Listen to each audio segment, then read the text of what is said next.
I want to welcome everybody to the show. We have Renee Bhagwandeen. She was on The Next Top Model, and now she's on a mission to help models coming up through the industry and trying to guide them the right direction. And she has a book out that we're going to talk a little bit about and to see what her career path is today. And welcome to the show, Renee. Thanks for having me. I'm so excited to be here. It's always been a pleasure. We've been talking a little bit about her experiences in life and the spiritual world and so forth. And we're going to take this a little to the business place and just see what is this agenda with the book and what's the name of the book, where we find the book and so forth. Yeah, well, this is my book. This is my author's copy. It's funny that we were talking about spirituality beforehand because I feel like this is a spiritual moment for me. I started modeling I started modeling officially when I was 18 years old after my mom said, no, I can't be a model. And this book has been a long time coming because of the no's I've heard, because of the yeses I've gotten, and because of the realization that modeling is not about you. Modeling is about marketing. That's what it is at the end of the day. Mm-hmm. And I think my journey was a spiritual one to realize how to make this work. And if you get over being so cute because this is about me, you're going to be able to make this into a business, because that's literally what being a model is. It's an entrepreneur and an independent contractor, and it's how professional you can be to handle your business. So that's what this book is about. And it's kind of like helping you on your journey as well. So I give you like places like, to build your brand and figure out like, who are you? Like, I am, like, what is your model stats about and how to make your business a business. Overall, I believe that in my 20s, God has allowed me to become a model to train me for what's to come in my 30s. I just believe that God has allowed me in my 20s to, go into a training. And I think my training was becoming a model so that I can fulfill the purpose that He has for me in my 30s, which I'm currently in. And I didn't just want to know how to pose and do the runway. I wanted to know how to make this a business, how to make money off of this, how to do this full time. I've been doing this for well over 10 years. I thought my career would be over when I turned 30, but it just got better. I did fashion, and now I'm doing a lot more commercials and commercial modeling, which I'm obsessed with. And I'm able to give you my mistakes to help you build, so that whatever I've done in my career, I want to make sure that you do more. Was there an epiphany moment, where a change of, when you get in entertainment business, you think you have an idea what you're supposed to do. Right. But then when you start making money and you realize it's just a business, was there something that changed in your thought process? Oh my God, did it change? It kind of happened around when I was like around 32 years old. I call it my Jesus year, and it was a year full of depression. Felt like I've accomplished every single thing that I've ever wanted to accomplish. One thing that I talk about in the book is when I was 16 years old, I don't know if you guys remember MySpace, but an agent discovered me on MySpace. And I thought, okay, this is it. My life has changed. I'm going to be Beyonce. And my mom said, absolutely not. And her no changed everything and kind of set the foundation for me. It ended up having to wait until I was 18. And I did in my rebel state, I ripped up all of her magazines and I made it a dream board. And I created all the jobs that I wanted to do as a model in that time.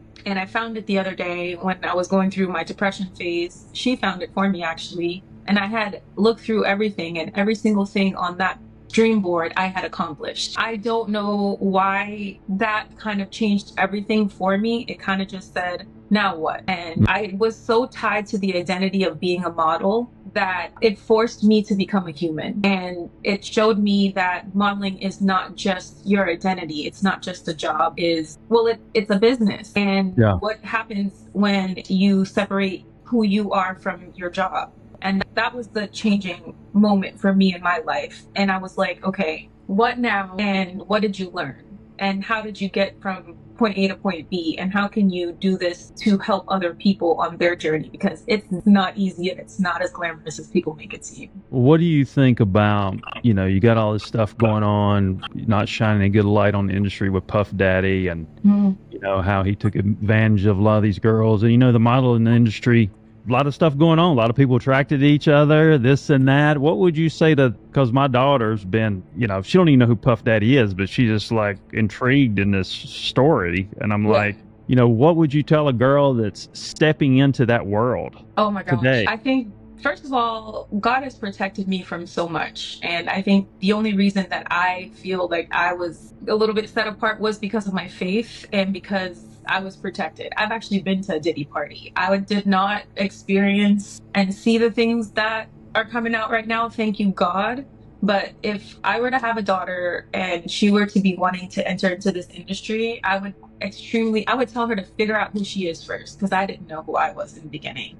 Figure out who she is first and figure out what about being a model do you want? Do you want to be a model because you want to be cute and you want people to love you?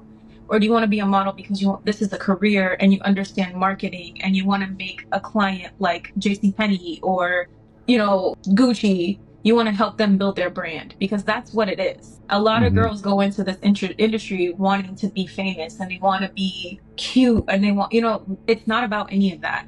The most glamorous thing in this industry is your family member saying that's her. It's not about you. And if you think it's about you, your career is going to be very short. When I first started, I thought it was about me, and I got that rude awakening very quickly. And when I got that, I think I learned it's never about you. It's about the client, whether it's in life or in your industry. Yeah, it's not about you at all.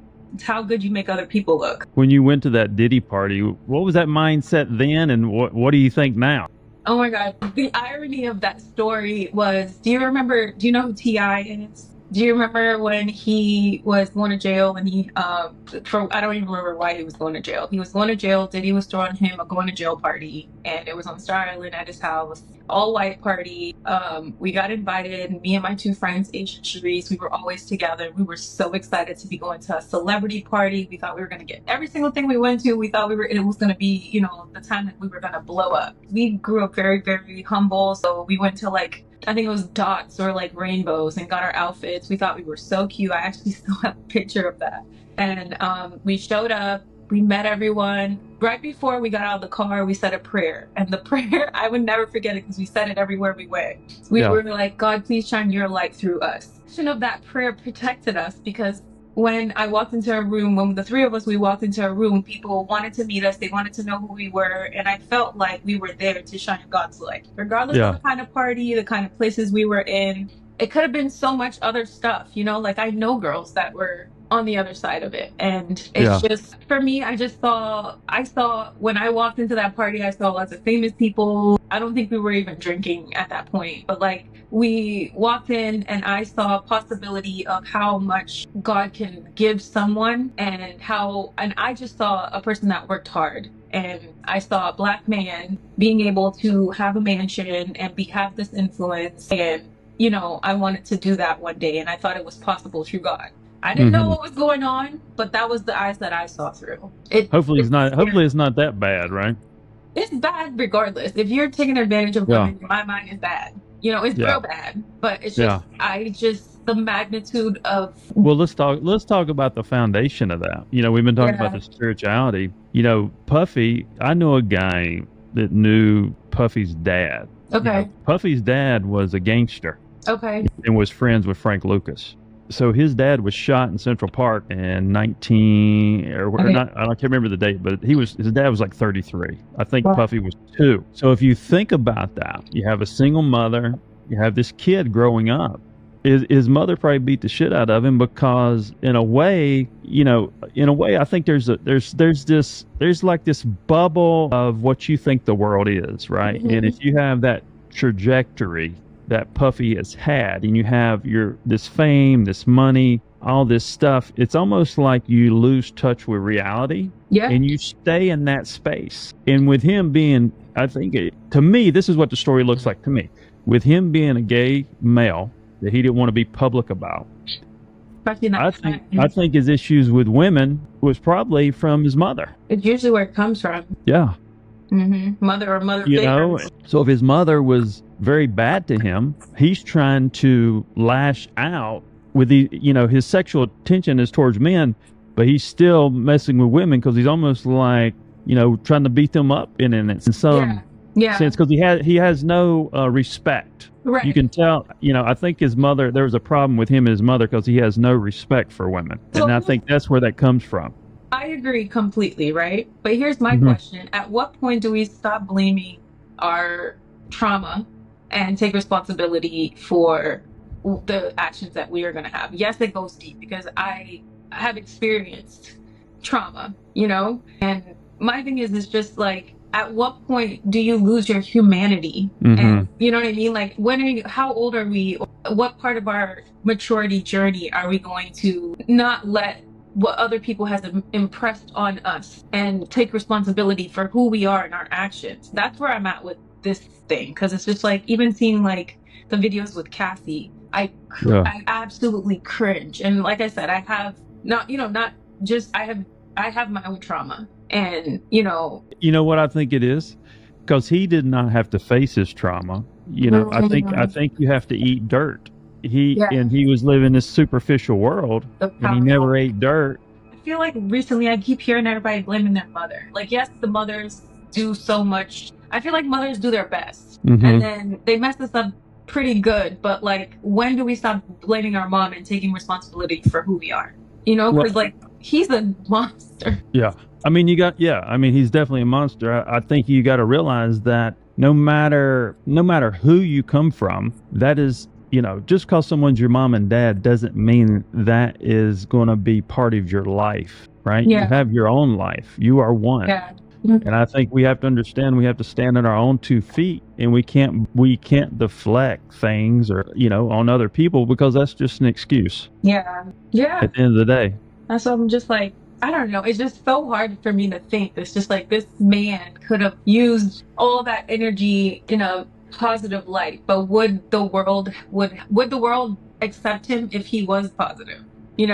That's another thing that kind of, it's just so much to unpack, like, even spiritually. Like, a lot of the times you see so many people that are in these power positions that do bad stuff, and the more we try so hard to be good and do the right stuff, is the more that we get held back. So it's just like, did he think like, okay, if I do more bad stuff or hold on closer to the darker side, was that going to push me closer to my goals? You know what I mean? And like I don't know, it felt like he did what he did in order to reach that level. And is it possible for good people to get there?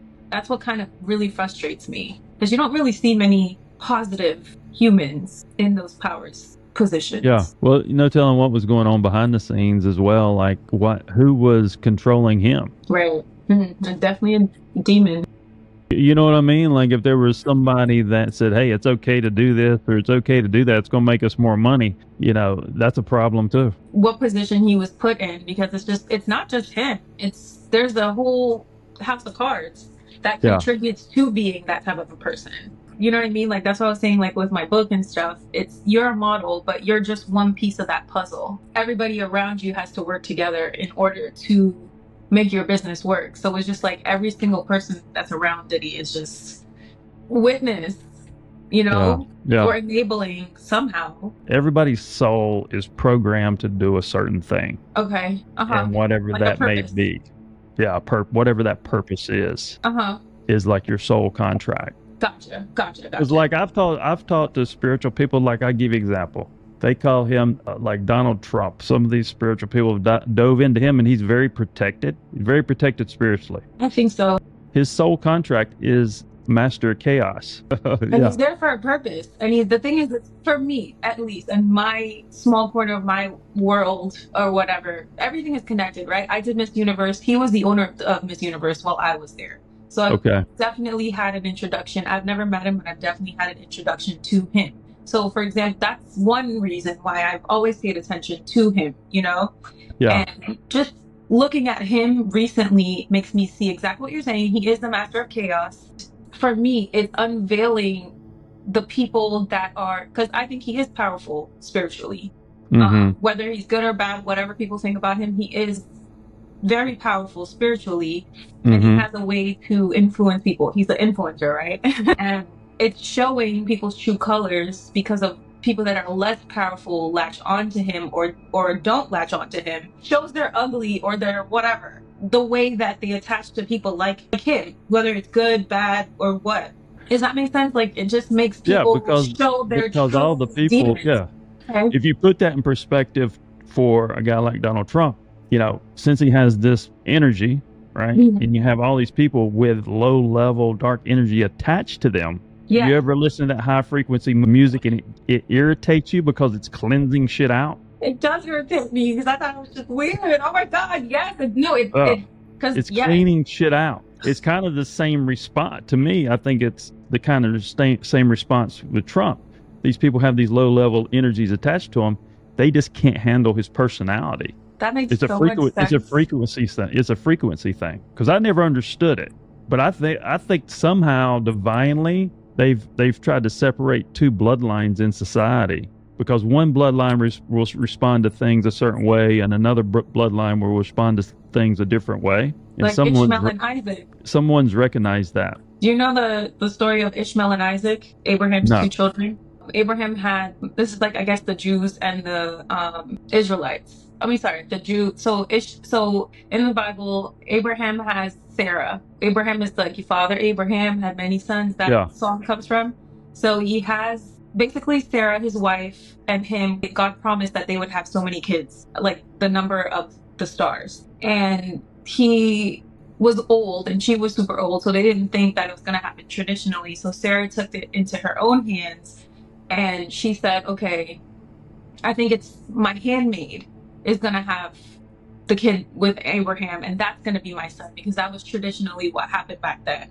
So basically, low-key, she raped the lady, in my mind, and her name was Hagar, and she had the son named Ishmael. And long story short, Sarah ended up having her own child, which is the chosen child, which is Isaac. And in the Bible, it says they would always be at arms. So that's what's happening still. For the end of time, they would still be fighting. So Ishmael is the representation of the Palestinian people, and Isaac is the representation of the Jewish people. And they've been fighting and will always fight until the end of time. All of this is such biblical, but their bloodlines are not, they're brothers, but they're always going to be fighting because of, like you said. I wonder if that story's a little manipulated. I don't know. What do you mean? Tell me, because that's one of my I'm so interested. Because I think some of these storylines in the Bible are like a movie, Of course. So the Khazars in 432 BC, there was a dark Khazar king.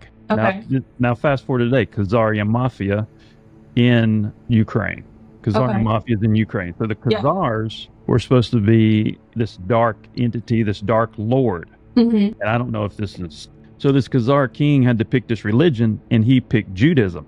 I think you have a non-Hebrew bloodline running under the Jewish religion. Actually, the ones who have the Hebrew bloodline now are the Palestinians. The Muslims, which is the descendants of Ishmael. So what the problem is, perpetuate that dark energy, you put a gun in a 5-year-old's, hand when he's born or whatever, right? And you perpetuate that dark side of sensibility, years and years and years. That's why they're fanatical now. So they've kind of ruined their own culture, even though they have the bloodline. But this perpetuation of negative energy has created this, this fanatical religious group, because they've been doing this to their kids since they were born. And, so they're kind of both at fault. Here's the thing with the Bible story, for me, it kind of explains it, just because it's like a stepbrother and a real brother. And the stepbrother has always felt slighted. So they're always feeling slighted. So they're always going to be, like sometimes the outside child kind of feels like some kind of way,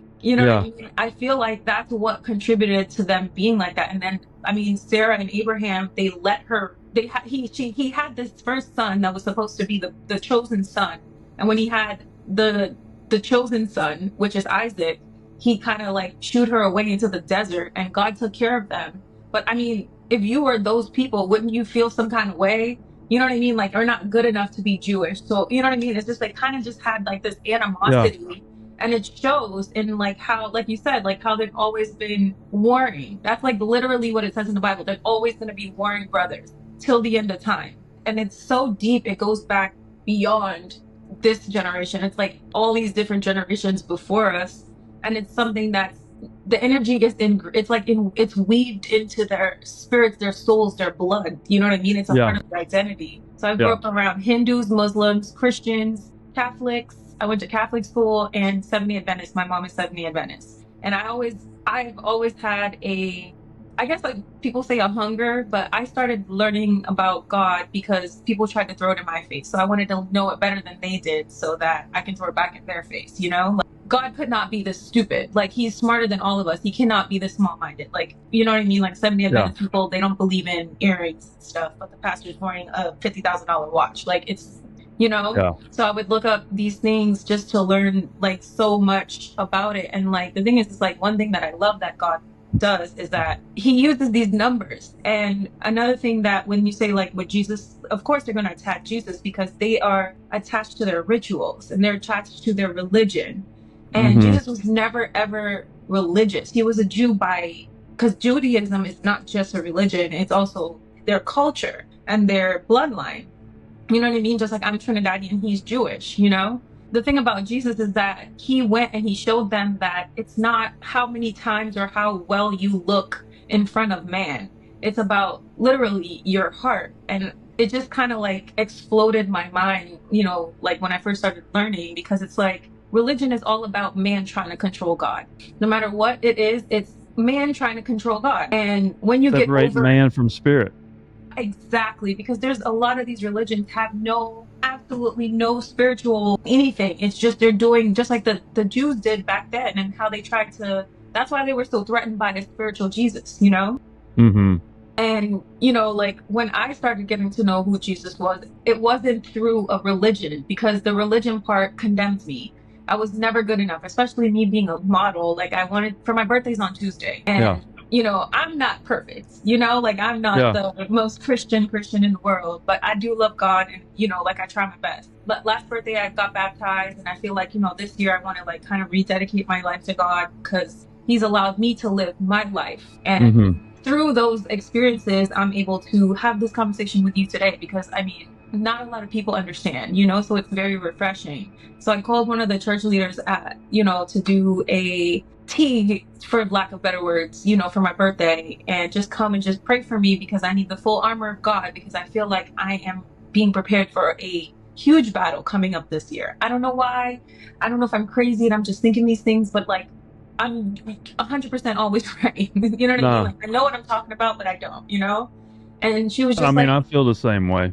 Yeah, like she goes, my mom was like, be careful because not everybody sees you. And she's completely right. And I thought she was just saying that to be kind of like facetious or whatever. But I called the lady and the lady was just like, well, are you still modeling? And I'm like, yeah, you know, thank God I'm 36 next week. You know, I'm still able to do this. She was just like, well, we're going to have to pray that off of you. And I was just like, that's what my mom was talking about, you know? Like, it's just, I believe that God, I mean, I'm not the person that would put me in this industry. I don't think I'm the prettiest, the tallest, or whatever. I'm just me, you know? And I think that I was put here for a reason to shake some shit up.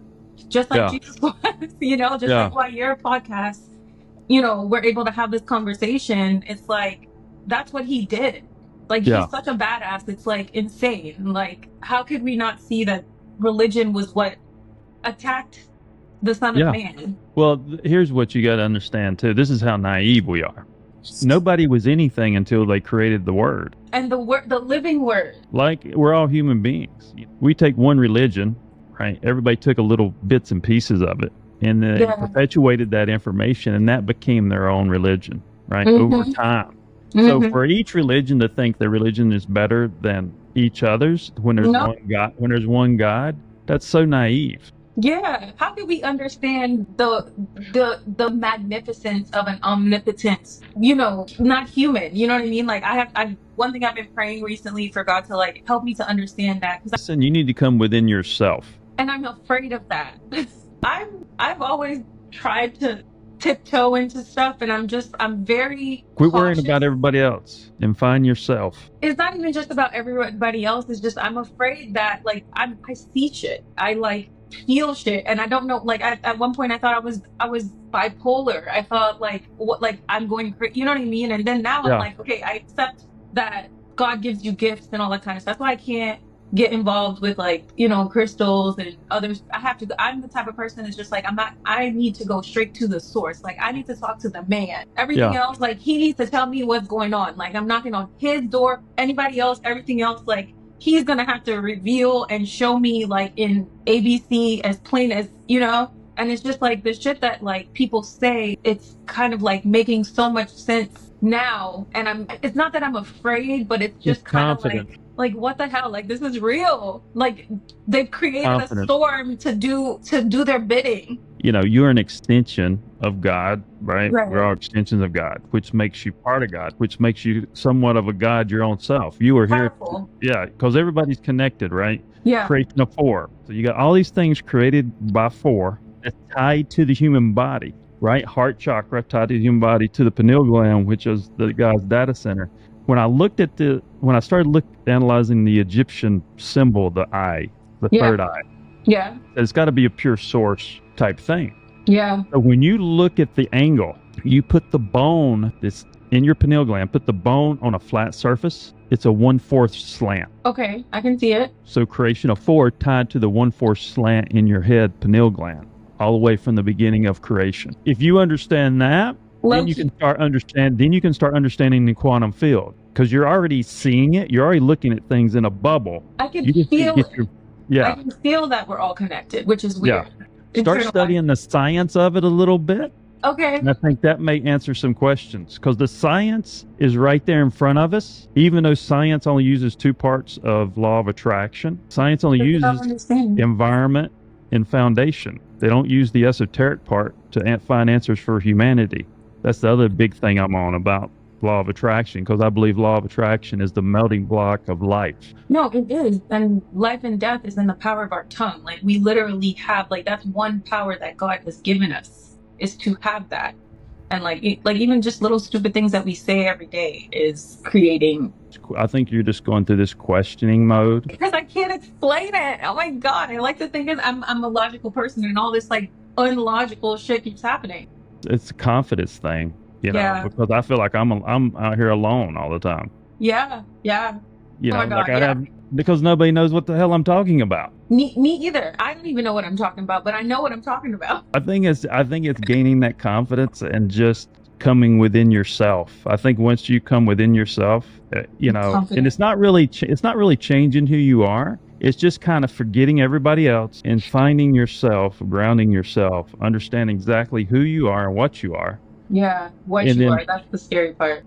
And then project that to the world. And if nobody likes it, fuck them. Yeah, I am a people pleaser, because I like good energy coming towards me. And when I please people, their energy is a lot less toxic to me. But when like you said, when I'm really standing in my own being and being who I am, I offend most people, and I don't like it, because I want to be liked and I want to be loved and I want to be understood. And I just recently realized that I wasn't here to fit in. I was here to stand out and knock all this shit over. I feel like you are too. You are definitely a person that is not here to fit in. You're here to not fully understand, but to show the world that there is understanding out there, to think deeper. That's the energy I get from you. I was told I might be too close to source. That's almost like that's never a bad thing. Like, yeah, that's never a bad thing. Too close to like source. All the information is always coming through. I mean, these rationales just pop up. And my mom asked me, says, "Where did you learn all this shit?" I said, "I have no fucking idea." Dude, can I tell you a weird story?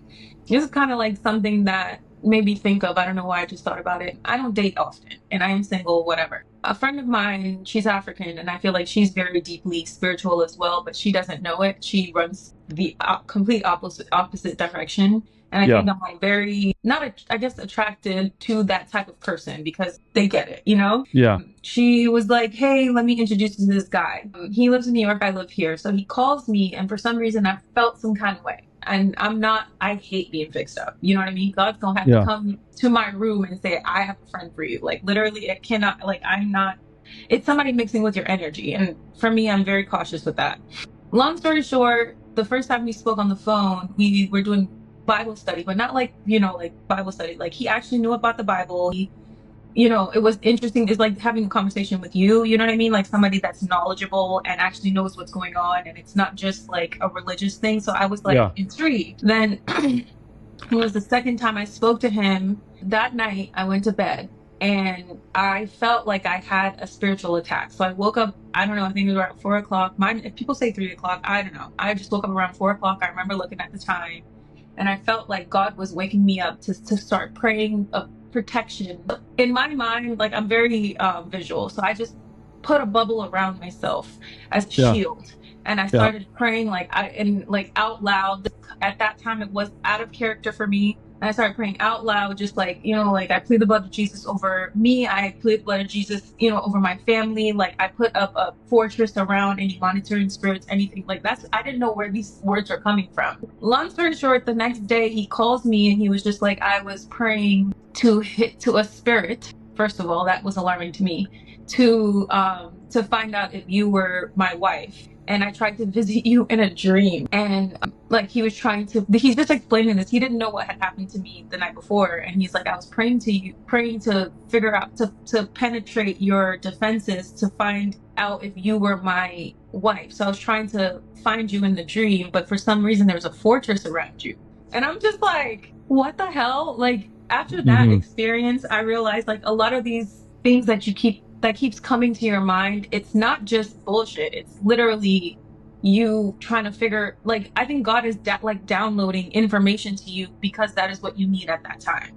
You know what 100%. I mean? He's being misled by something. He is. And the fact that I felt that actually happen, because there are dark forces as well. And there are people that are misled enough to be able to try to do things like that. Like, you know what I mean? If you believe in they can't, some people don't have the rational ability. But whatever it was, it attacked me, and I didn't know what was happening. And the fact that I was woken up out of my sleep to put a shield around myself, and then, you know what I mean? And then it was confirmed the next day. First of all, I knew that wasn't a good interaction or a good person to be in my life. And it was so simple because I'm interested in talking about spirituality and the Bible with anyone, And I was like, oh, okay, maybe this is because I'm weirdest person ever. I'm not what you would expect, Yeah.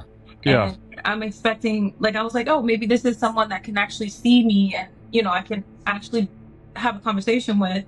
And then that happened. He tried to penetrate me in the spiritual realm. How weird. Like, what the hell? This is possible because it actually could have happened to me. What if I didn't listen? I think if you walk with more confidence and have less fear, I think that less stuff will show themselves to you. I hope so. And the thing is, I have to have more faith in God, that God is protecting me, because I know that he is everything. And I feel like I'm expecting him to be like, all right, let's see how strong you are today. Because it's more, the power is more in your hands than you realize. It is. He's given us these powers, like healing. Absolutely. What you say and all these things that you're saying it's not bullshit. My trauma is, I've never really said this, especially like on something like this, but I think my trauma, it comes from demons trying to take me out. Because I wake up in the morning sometimes feeling like you don't belong here, you should die, you know what I mean? Like very just negative energy, because struggled with it a lot. But now I'm not that person though. Like I don't even like needles. You think I'm gonna kill myself? Like it's not like, and I've noticed that those aren't from me. I think it's from something that wants me to not know my power and my true worth. So it's trying to distract me away from knowing that God has chosen me to be born for such a time as this. Like just like every single person it's not by chance we're here. We're not accidents.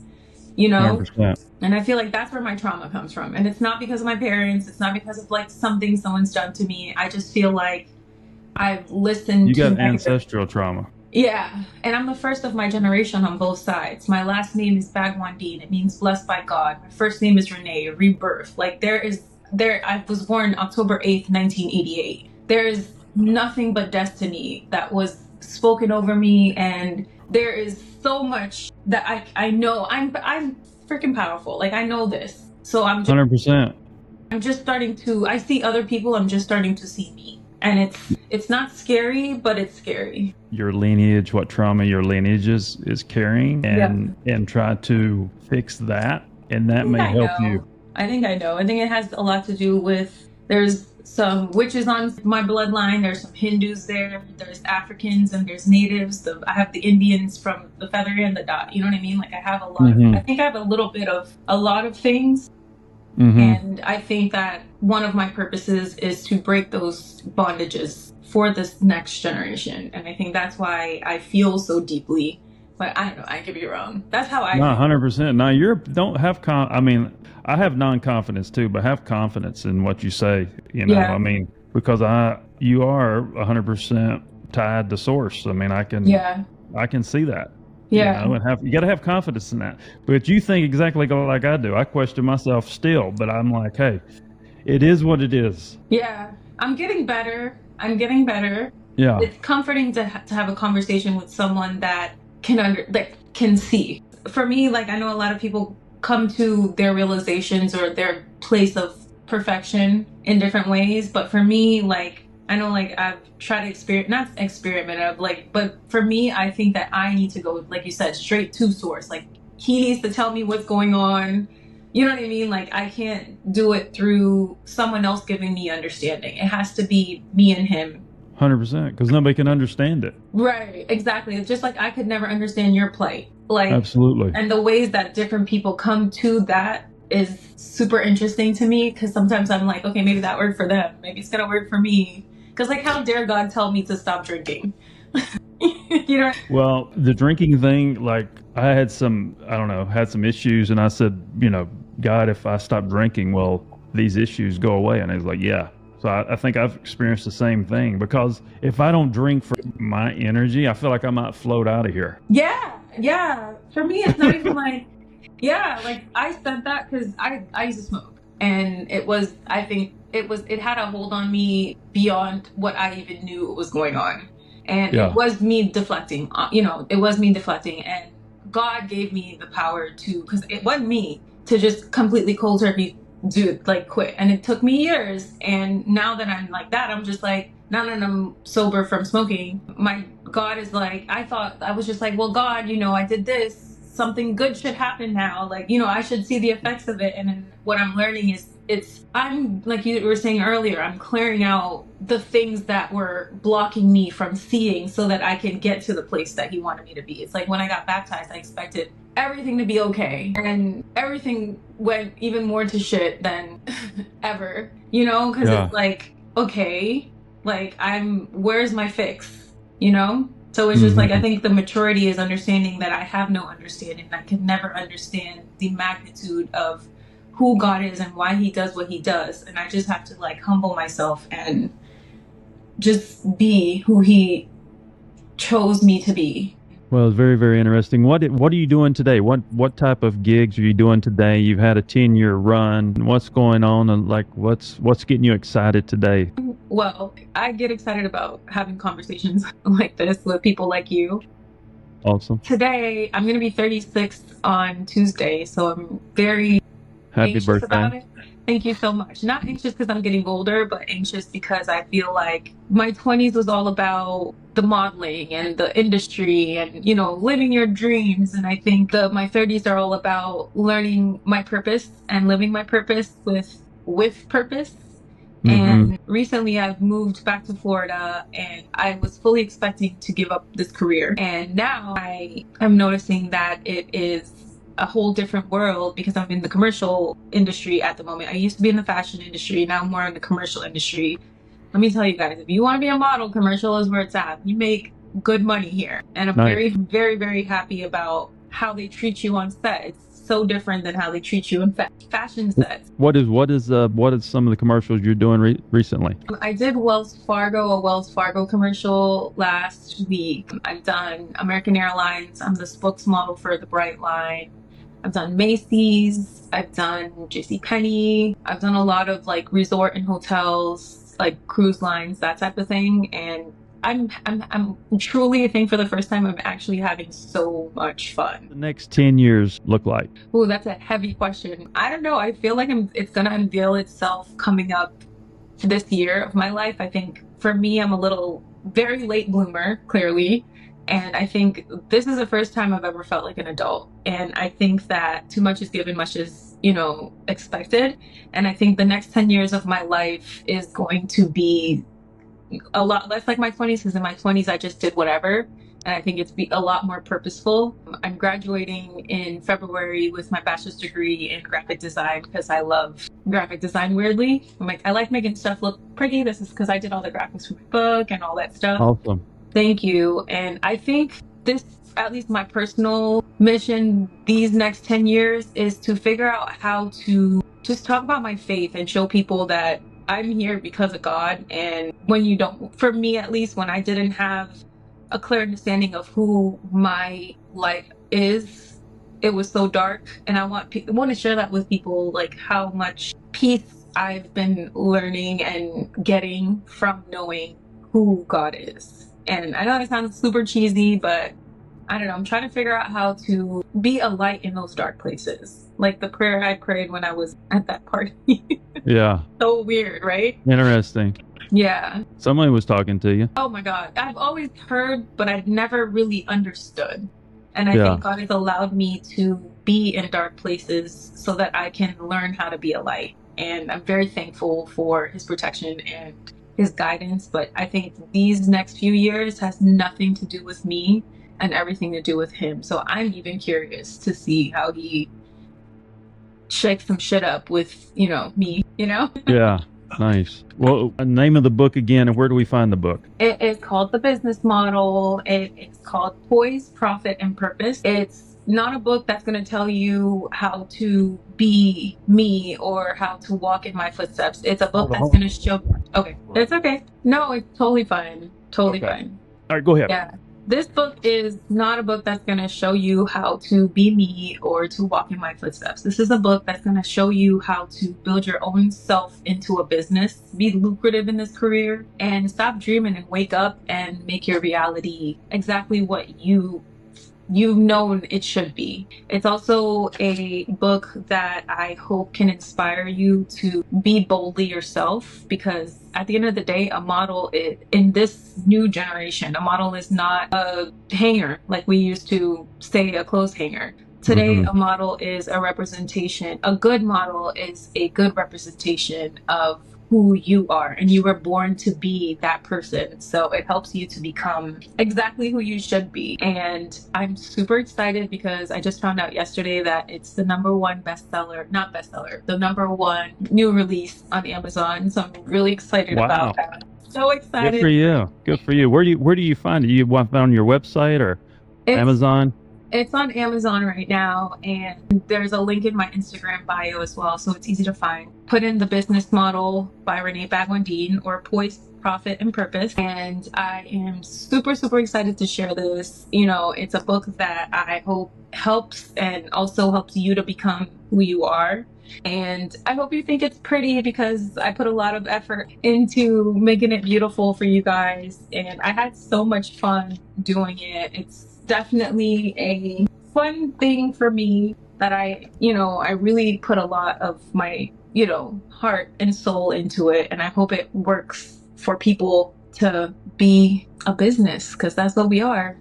Awesome. You're a business. Awesome. Well, I appreciate you coming on the show, and it was a very enlightening conversation. I enjoyed the conversation every time we get on here, and I want you to talk to my daughter at some point. I would love that. Yeah. How old is she? She's 18.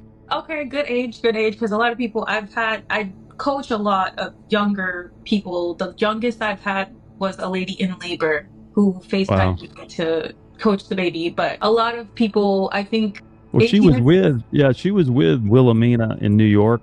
And, nice. And then she just got tired. I mean, as a kid, she modeled a lot as a kid, but then she said, "Daddy, I'm tired of going to the city."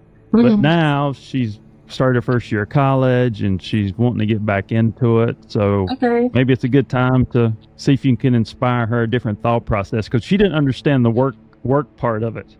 Oh, it's all work. It's not fun. I mean, yes, it's fun if you enjoy what you do.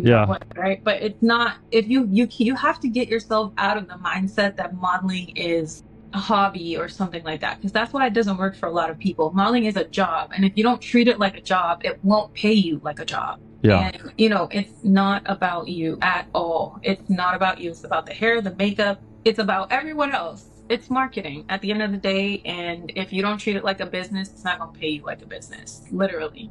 You have to just I think what hurts people is that they think it's about them. You get your mindset right, anyone can do this. Like, anyone can do this. Unpopular opinion, anyone. Literally, awesome. Like, yeah. Awesome.